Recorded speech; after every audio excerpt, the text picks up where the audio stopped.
তুমি তো হাতে হাত রেখে বলেছিলে তোমাকে ছেড়ে আমি কখনো যাব না। তাহলে আজকে কেন মাঝপথে ফেলে আমাকে চলে গেলে? তুমি তো বলেছিলে যদি কখনো ফ্যামিলির বিরুদ্ধেও যেতে হয় তাহলেও আমি যেতে রাজি। তাহলে আজকে কেন তোমার সেই ফ্যামিলির কথা শুনে আমাকে মাঝপথে ফেলে চলে গেলে? পারবে এই প্রশ্নের উত্তরগুলো দিতে? পারবে আমার চোখের জলের দাম দিতে? এই মেয়েটার নাম রিফা, আর পাশে যে ছেলেটা রয়েছে এর নাম হচ্ছে আলামিন। এদের সম্পর্ক প্রায় 2 বছরের।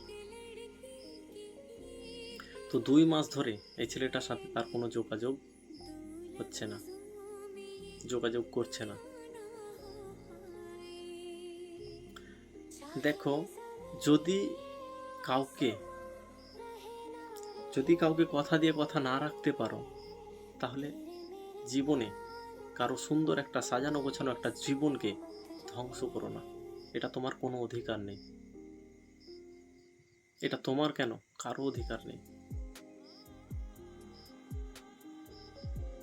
তুমি যেই ফ্যামিলির কথা শুনে, তুমি যেই ফ্যামিলির অজুহাত দিচ্ছ, ফ্যামিলি তো তোমার একার নেই, ওরও তো ফ্যামিলি রয়েছে। তুমি যে তোমার ফ্যামিলির কথা শুনে বিয়ের পিঁড়িতে আজকে বসেছ, যেই ছেলেটার সাথে তোমার বিয়ে হচ্ছে সেই ছেলেটা যে তোমাকে কখনো ছেড়ে যাবে না তার কোনো গ্যারান্টি আছে? যদি সে কখনো তোমাকে ছেড়ে যায়, তাহলে তোমার ফ্যামিলি তখন কি বলবে জানো? এটা তোমার ভাগ্যে ছিল। কিন্তু তুমি যে ছেলেটাকে ছেড়ে গেলে তাদের জন্য, তোমার বাবা মায়ের জন্য, এটা তো তোমার ভাগ্যে ছিল না। হ্যাঁ, বাবা মাগুলো এমনই হয়। তারা তোমাকে হার্ড ইমোশনালি করবে একটা সময়, যে না আমি তোমার, যদি আমাদের কথা মতো তুমি বিয়ে না করো তাহলে আমাদের মরা মুখ দেখবে। কিন্তু না, তারা দিব্যি বেঁচে থাকবে। হ্যাঁ ভাই, এটা সত্য, তারা দিব্যি বেঁচে থাকবে। হ্যাঁ, যে বাবা মা যেটা বলে সেটা শুনতে হয়, করতে হয়। কিন্তু আজকালকার বাবা মা এমনও হয়ে গেছে যে টাকার পিছনে ছুটছে। দেখো, টাকা আর ধন সম্পদ এগুলোই কিন্তু একটা মানুষের জীবনে সুখ এনে দিতে পারে না, কখনো না। যেখানে তোমার মেয়ে ভালো থাকবে সেখানেই তুমি তার বিয়ে দাও। সে যাকে পছন্দ করে তাকেই তার সাথে বিয়ে দাও।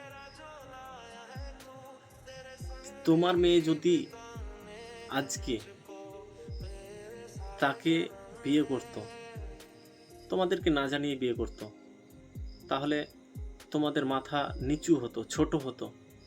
কিন্তু তোমরা যে আজকে তার সাথে জোর করে অন্যজনের সাথে বিয়ে দিচ্ছ, সে যদি পরবর্তীতে তাকে ছেড়ে চলে যায় তখন কি হবে?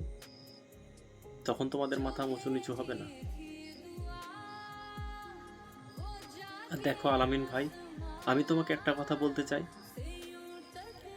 সে তোমাকে ছেড়ে চলে গেছে তো ভেবে নাও যে সে মরে গেছে। তাকে নিয়ে আর পিছনে ফিরে তাকানোর কোনো মানেই হয় না। তাকে ছেড়ে দাও না মুক্ত পাখির মতো। ওই যে কথায় আছে না, যে পাখিকে পিঞ্জিরাতে রেখে লাভ নেই, তাকে মুক্ত করে দাও। যদি সে পোষ মানে তবেই সে ফিরে আসবে। তোমার কাছে পোষ মেনেছিল কিন্তু তোমাকে ছেড়ে চলে গেছে, সে তোমাকে চায় না। আর যে চায় না তার সাথে জোর করতে নেই, তাকে যেতে দাও। তোমার এই চোখের জলের মূল্য তাকে একদিন না একদিন দিতেই হবে। হ্যাঁ, কিছু জিনিস আছে, তার কর্মের কিছু ফল এই দুনিয়াতে ভোগ করতে হবে, সেও করবে ভোগ। সে একটা সময় ঠিকই মনে মনে আফসোস একটা থেকেই যাবে, আফসোস ওকে একদিন না একদিন করতেই হবে। ভালো থেকো।